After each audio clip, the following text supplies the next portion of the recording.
terms that Putin has laid down to settle this one that I believe no American president would ever accept. You can blame us, you can call us aggressors, imperialists, and so on, but for us, Ukraine in NATO means existential threat. What President Biden wants is for Ukraine to lose the war on Donald Trump's watch, not on his watch. When the people in the West say never Putin will use nuclear weapon, they are wrong. President Trump, throughout his campaign, he has said that he's going to resolve the conflict in a matter of 24 hours. Now, I understand that may be a figurative speaking, but what is the outlook for the resolution of the conflict in Ukraine right now? Yeah, I'll say a few words and then turn it over to Professor Dugan. There's no question that President Trump has said that the one area in the world, which is Ukraine, that he's going to really fundamentally alter American foreign policy is in that conflict. And as you said, he says he's going to shut it down very quickly. I do not believe he's going to shut it down very quickly. I believe he may have good intentions, but it's not going to happen. And the reason is that he would have to accept terms that Putin has laid down to settle this one that I believe no American president would ever accept. And specifically, Putin has said before he will even negotiate, this is to begin negotiations to come up with a peace settlement, the West, and here we're talking mainly about the United States and Ukraine have to accept two conditions. One, that Ukraine will never be in NATO, either de jure or de facto, that Ukraine will be a neutral state, a genuinely neutral state. And furthermore, that the West and Ukraine have to accept the fact that Crimea and the 4 oblasts that the Russians have now annexed are permanently lost. They're permanently part of Russia. And again, Putin is saying, before I even begin negotiations to settle this, to come up with a peace agreement, you have to accept those two conditions. I find it hard to imagine the United States, even President Trump, accepting those two conditions. I find it hard to imagine the Ukrainians accepting those two conditions. Now, one could argue that President Trump is a very special person, and he has views that are outside the mainstream, and he is, after all, the President of the United States. But the problem is that he is surrounded by people who have Russophobia in the extreme and have been super hawkish on Ukraine for years. It's not like Trump is bringing into office with him a good number of people who share his views about shutting down the Ukraine war. He's bringing into power, as is very clear, a bunch of hawks. And therefore, Trump is going to be surrounded by people who are not going to want to accept the conditions that Putin has laid out. So my view as to what's going to happen here is that this is going to be settled on the battlefield, and I believe the Russians are going to win an ugly victory. They're in the process of doing it. And at some point, you're going to get a frozen conflict, or you're going to get an armistice. And the end result is you're going to have bad relations between Russia on one side and the West and Ukraine on the other side for as far as the eye can see. I think this is a terrible situation, but I don't think that Trump is going to change things in any meaningful way and be able to come up with a meaningful peace agreement. On my side, I can only agree totally with what Mr. Mearsheimer has said.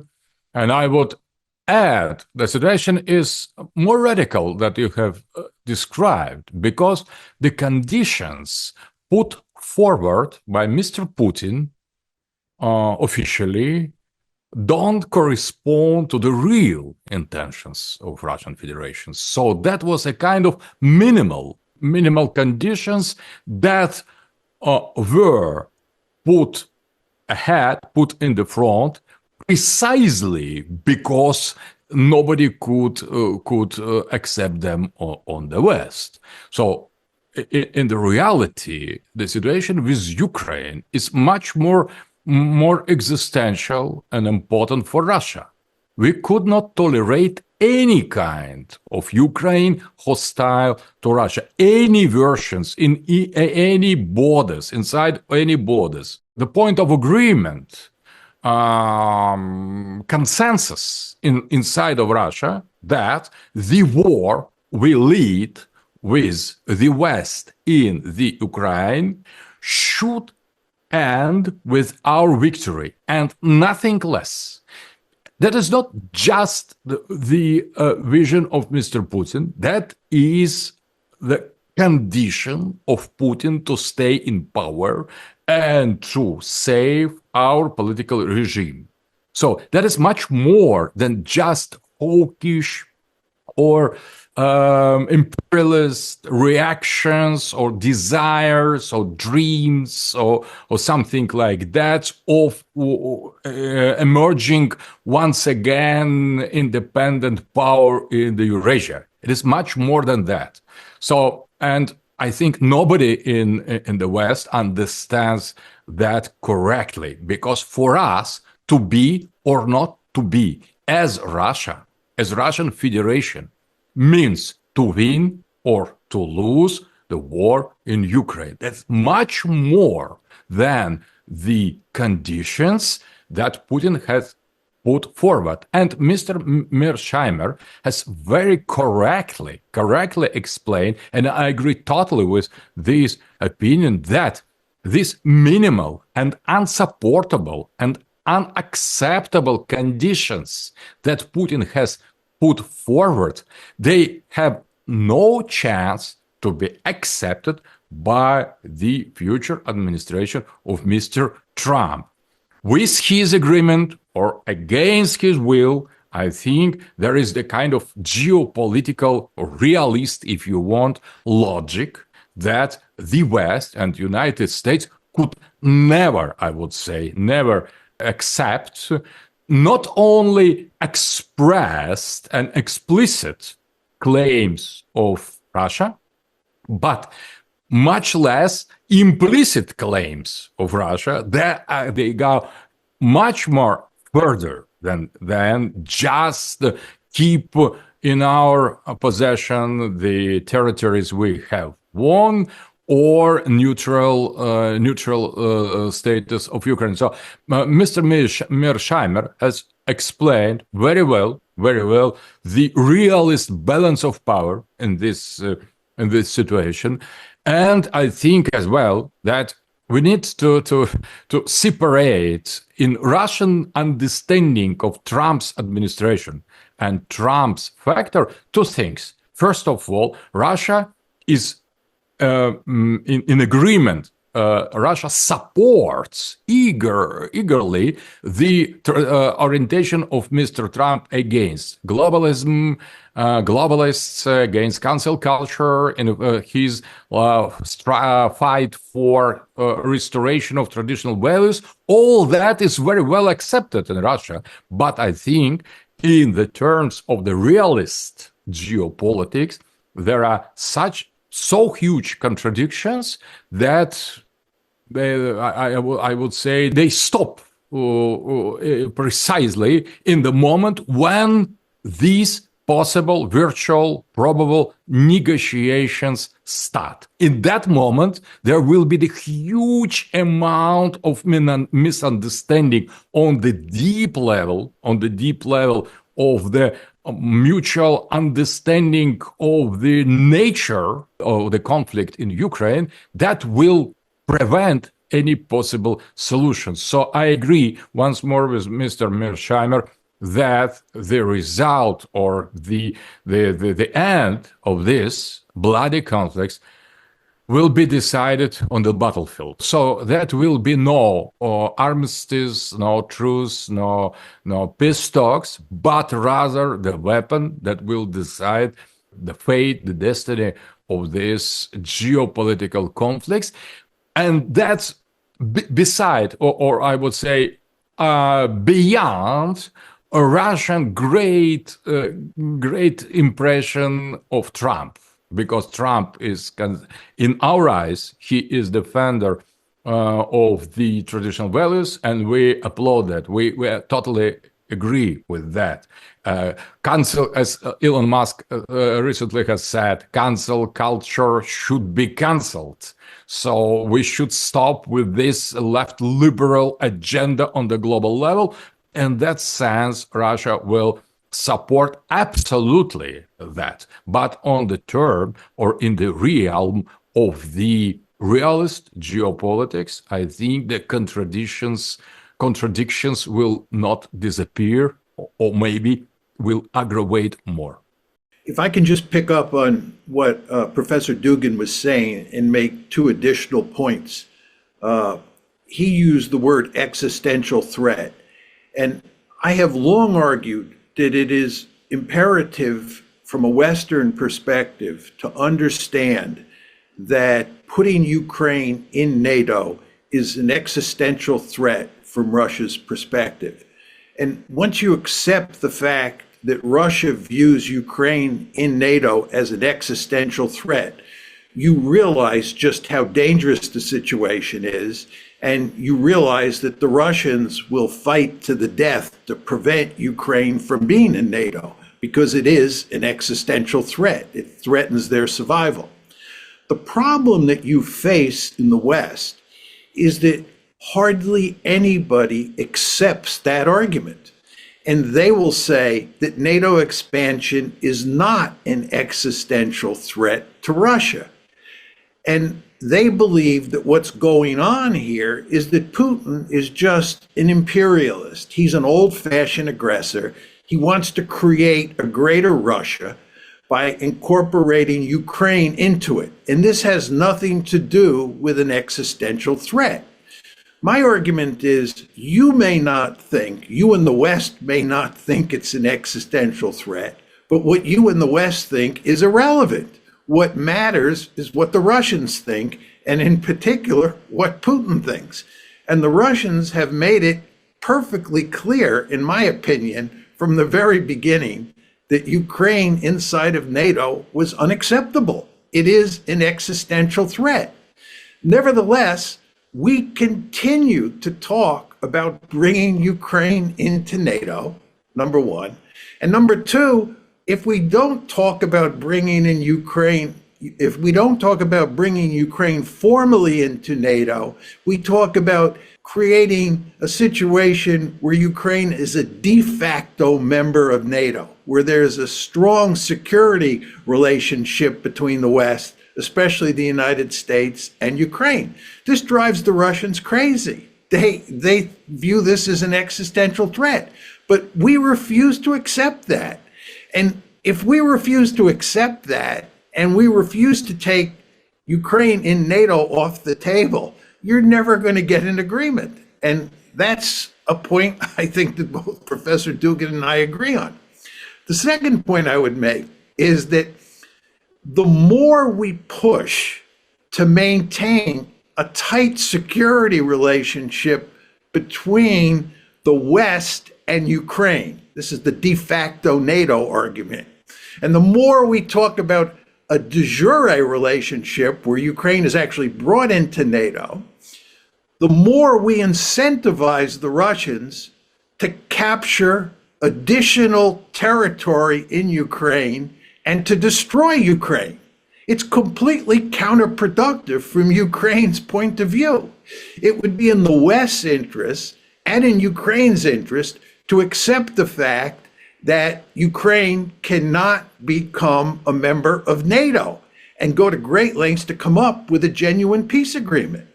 But because we in the West refuse to accept the argument that the Russians make, that Ukraine and NATO is an existential threat, we continue to wave this threat in the face of the Russians.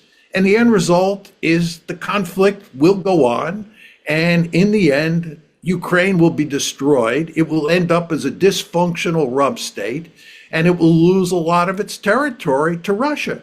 And furthermore, this will be a humiliating defeat, not just for NATO, but for the West itself.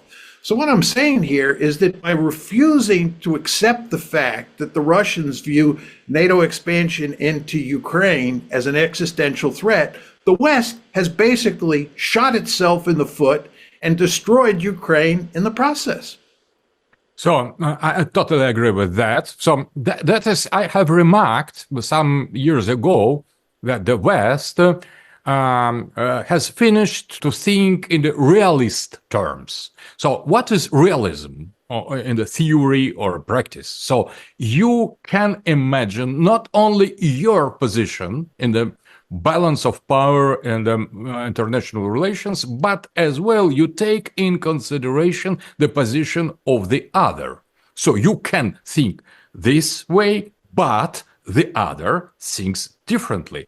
As realist, you put on the balance both positions and you try to come to some rational solution. So that is maybe cynical, maybe outside of moral, but realism in the international relations precisely that.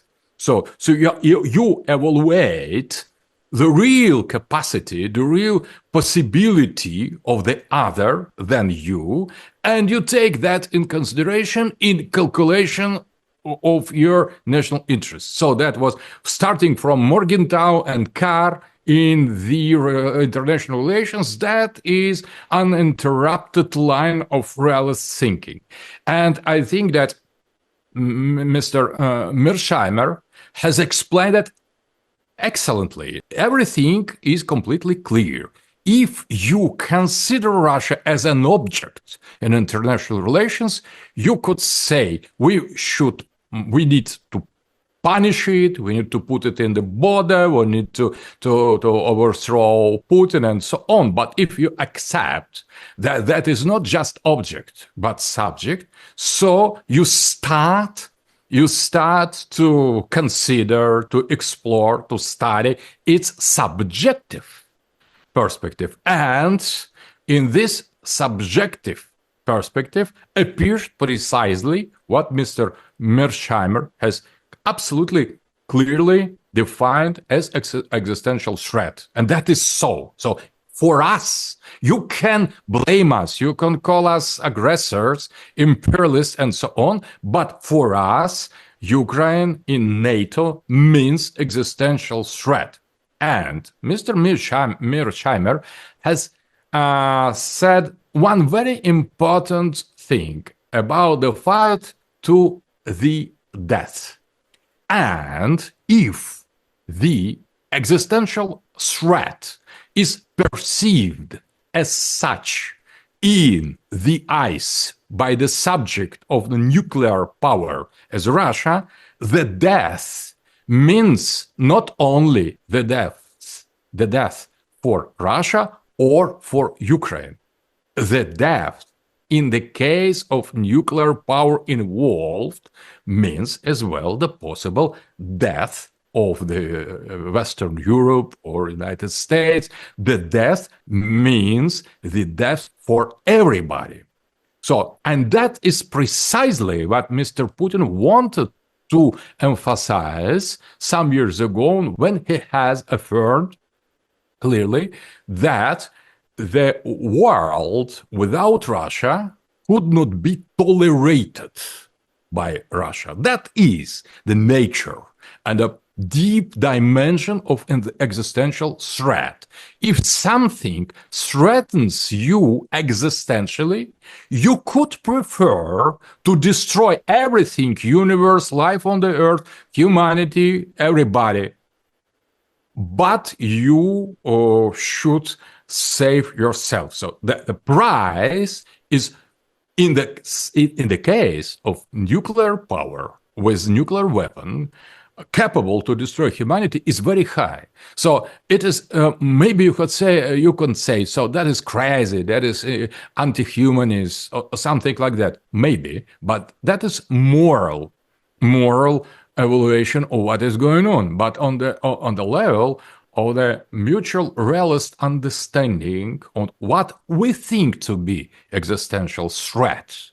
So that we need to take that in consideration. For example, if Russia would invite Mexico in the military alliance with Russia and Mexico, and at the same time claims to restore the Texas and other ancient Spanish territories inside of United States now. So you can imagine what existential threat is it for us. I am not speaking, as Mr. Mearsheimer here, we are not speaking about moral, about liberalism, about values. We are speaking about interests. I appreciate very much, I have studied ideas of Mr. Mearsheimer about offensive realism. I completely agree with this line of thought.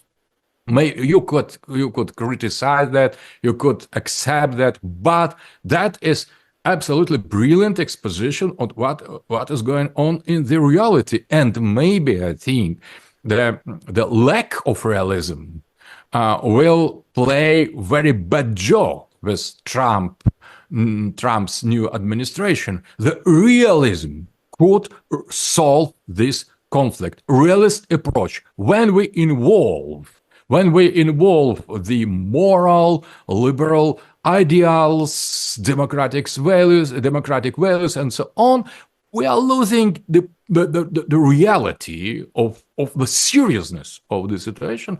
And I think that Mr. Mearsheimer has shown brilliantly what is on the stake.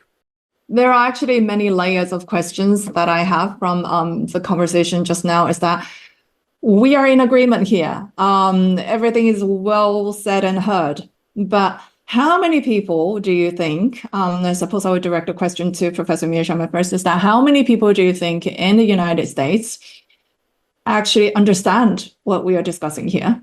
Because it is about a world of perspectives, right? You can argue that, hey, we are a benign hegemon, there's nothing to worry about. Well, it's not about what you think, it's about what Mr. Putin, what the Russian people think. So playing in between a conflict, between a war of perspectives, and potentially with nuclear weapons at stake, how many people side with you? How many people understand your perspective in America? And also to follow up on that is that, why the recent provocation? Why the recent escalation? Calling on lowering military aid in Ukraine and allowing Ukraine to use American-made long-range missile by Biden administration right before he's about to leave the office. Why?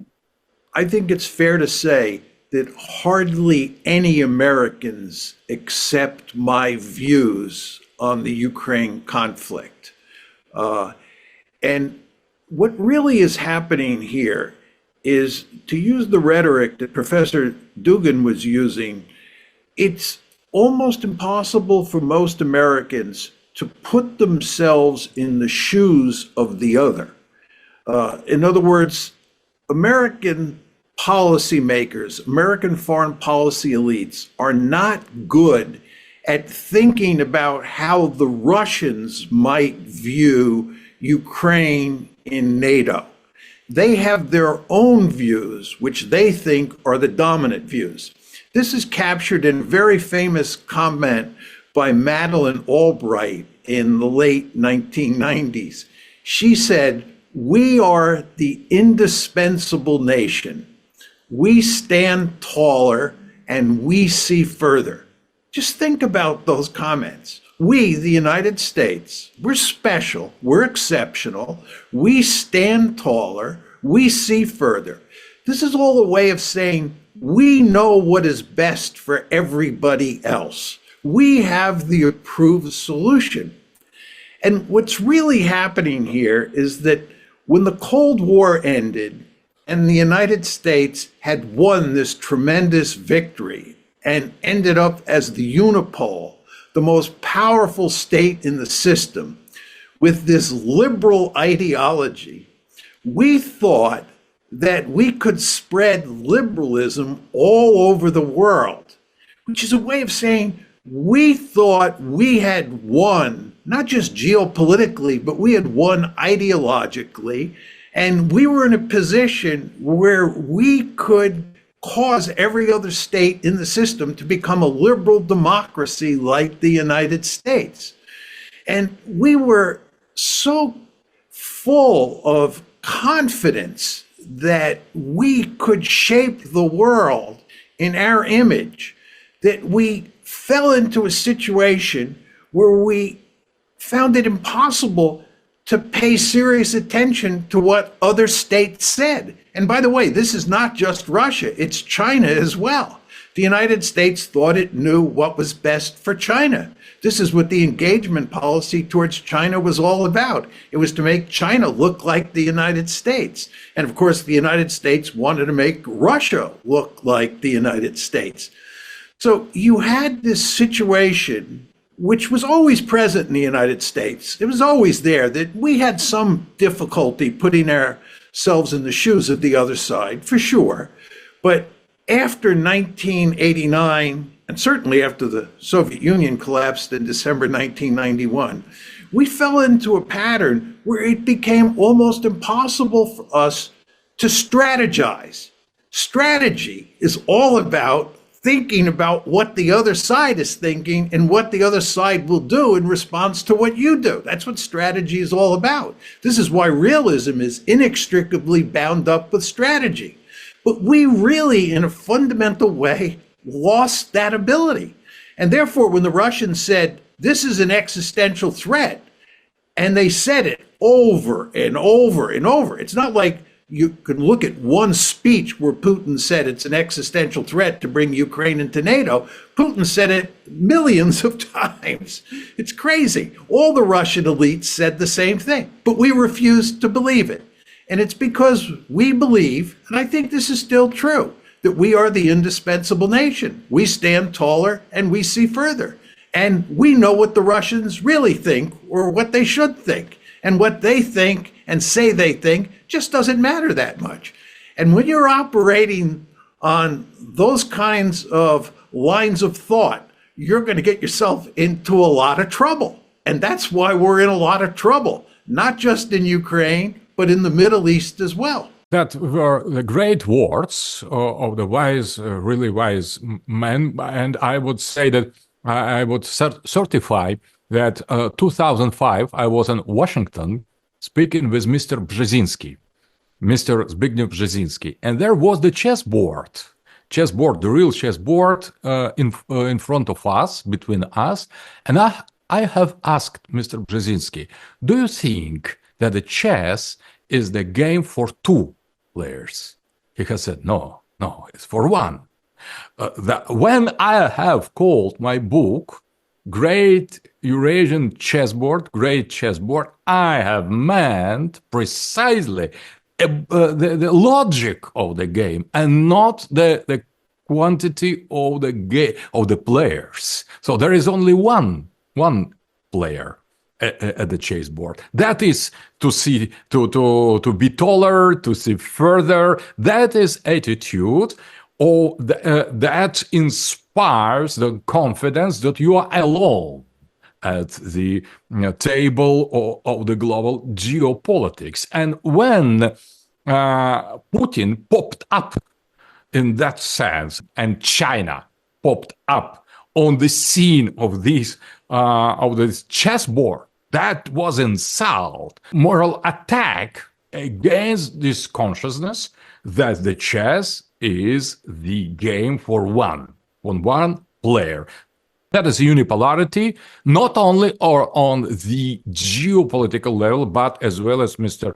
Mearsheimer has emphasized on the ideological level as well. So liberal democracy is unique, universal system of values, and the interests and values of the West are unique. So when someone appears on the other side of the chessboard, that is a scandal. We need to punish it immediately. We need to cut it. We need to destroy it. We need to bring the strategical defeat on Russia immediately, because the chess is the play a game for one.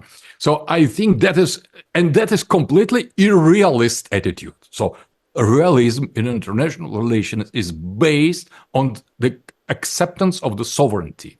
And if you accept the sovereignty, you accept the possibility, at least theoretically, to behave as you wish, because there is no other instance that could say, oblige you to behave in this way on another way. That is the nature of sovereignty. If you accept sovereignty, you accept the existence of other player, Chinese, Russian, maybe Muslim as well, as in the case of the Middle East, or Indian maybe, or African, Latin American. So we are dealing with the other subjects that are other than ourselves. That is very, very, very tragic, I think, that United States of America and the collective West in general lacks today this strategical approach. With existence or presence of this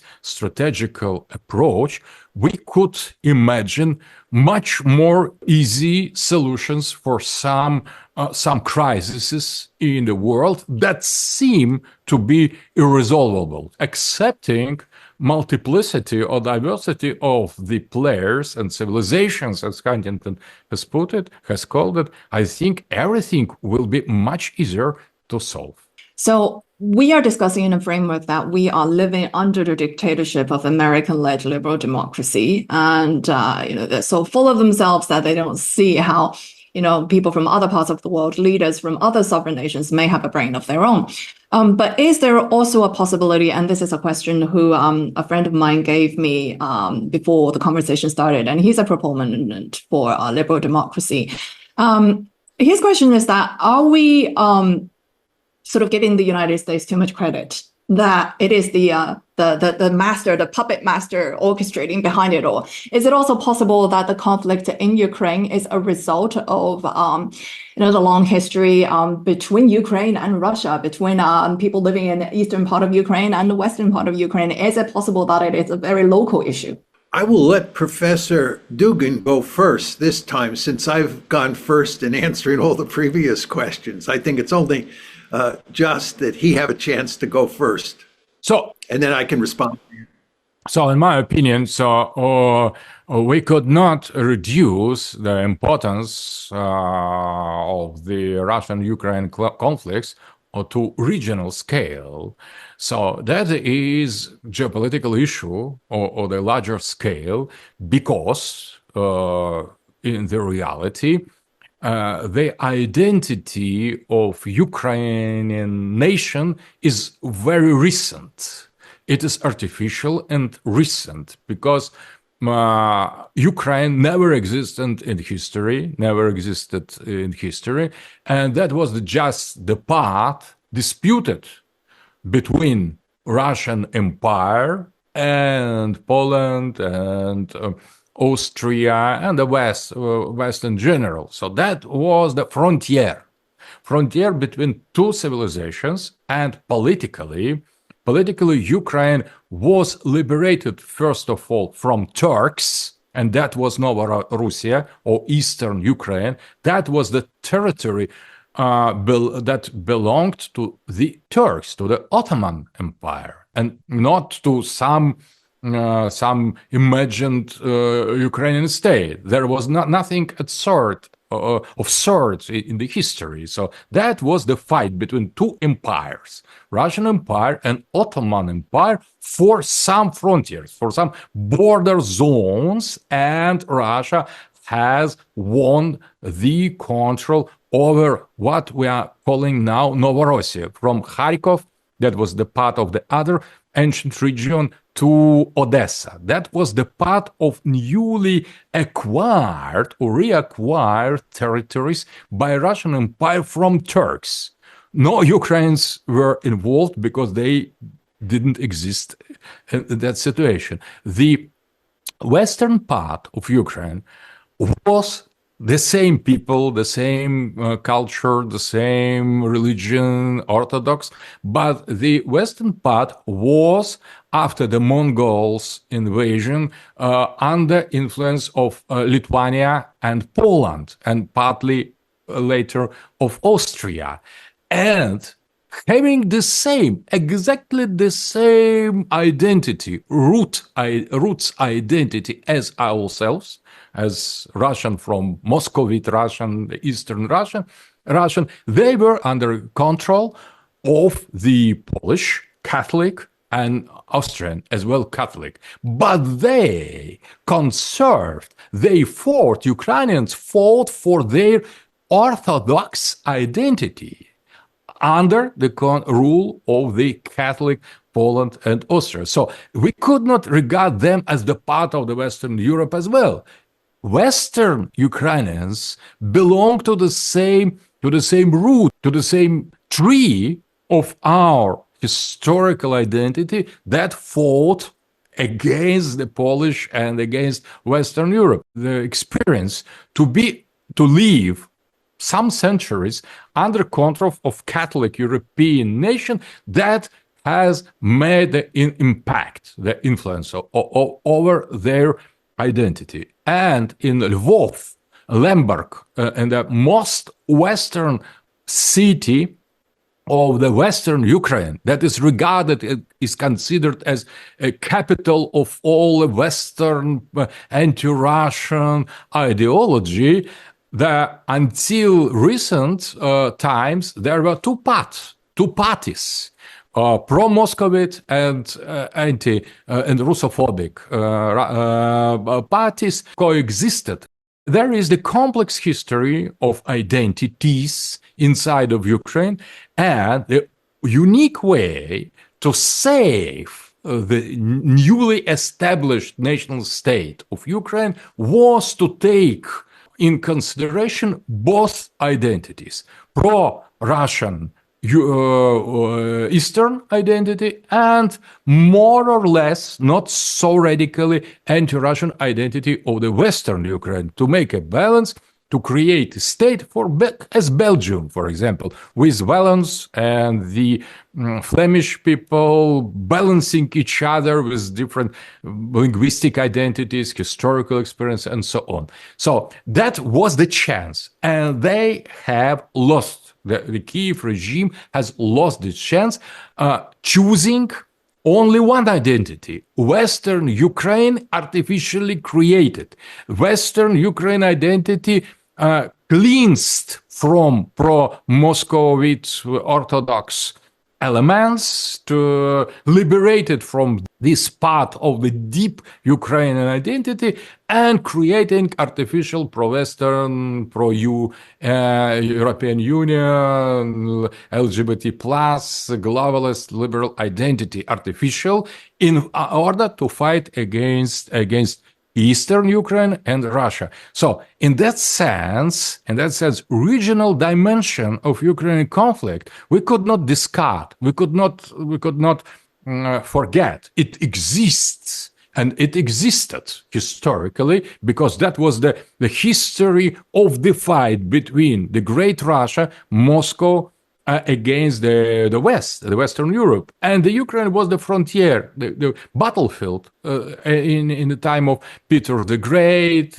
before, and the time of Alexis Romanov. That was the battlefield until the Stalin's time, when the Western Ukraine was annexed to Soviet Union. So that was the eternal battlefield of Russia to expand our border to the West, or to diminish our influence in that orientations. That regional dimension really exists, but it doesn't explain everything, because when we consider the place of Ukrainian conflict on the geopolitical scale, on the global scale of the confrontation between unipolarity defended by globalists, not realists, in USA, and emerging multipolar world order, where Russia pretends to be sovereign pole, as well as China and other